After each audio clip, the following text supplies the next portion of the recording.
Sraptigo 2 hamster lepas di pesawat. Kisah viral yang tak terduga. Di Portugal, sebuah penerbangan tertunda hingga 4 hari karena Sraptigo 2 hamster kabur dari kandang di bagian kargo.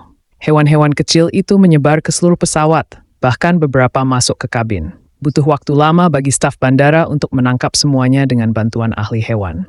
Insiden ini menjadi viral setelah foto-foto hamster berlarian di bagasi diunggah ke media sosial. Banyak orang menganggap kejadian ini seperti versi lucu dari film Snakes on a Plane.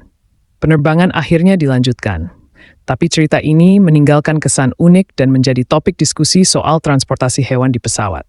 Siapa sangka, hamster bisa membuat kekacauan sebesar ini.